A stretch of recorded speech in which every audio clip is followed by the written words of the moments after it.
ušuškana u bujno zelenilo Perućca u podnožju planine Tare. Razdaljine između Bajine Bašte i Perućca iznose samo 13 km. Vila je smještena u zagrljaju dve reke, Vrela i Drine, obe udaljene od nje svega 20 metara. Neposredno uz vilu Drina, reka Vrelo, koja je najkraća reka u Europi, duga svega 365 metara, obrušava se u Drinu praveći veličanstven vodopad.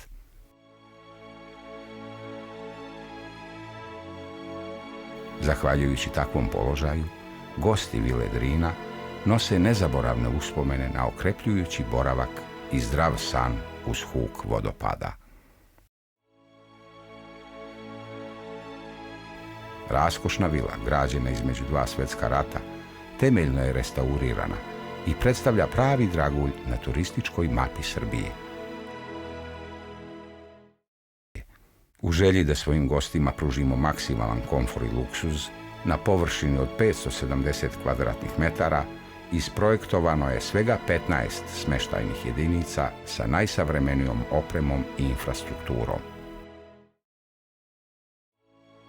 2 studio apartmana od 25 kvadratnih metara, 10 dvokrevetnih soba veličine između 15 i 25 kvadrata, 2 jednokrevetne sobe površine 16 kvadratnih metara i jedna porodična soba u kojoj se nalazi 5 kreveta na površini od 36 kvadrata.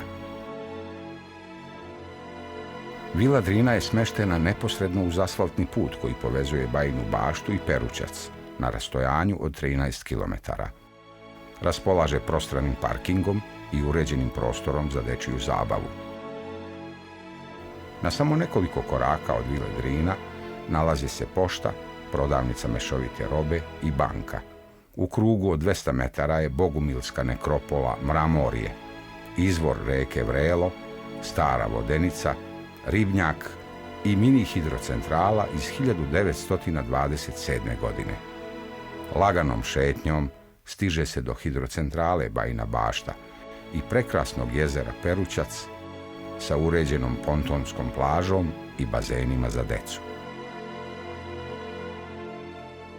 Iako vila Drina raspolaže vlastitim restoranom, čiji je kapacitet 40 mjesta, ručak u restoranu Vrelo, koji se nalazi na 20 metara od vile Drina, predstavlja jedinstven doživljaj. Reka Vrelo je na nekoliko mjesta premošćena drvenim terasama na koje su postavljeni stolovi.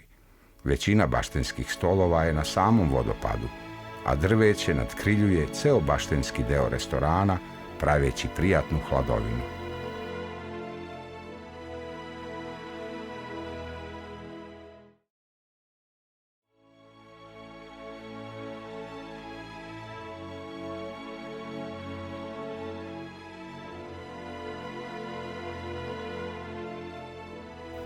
Dobrodošli u Bajinu Baštu. Dobrodošli u vilu Drina.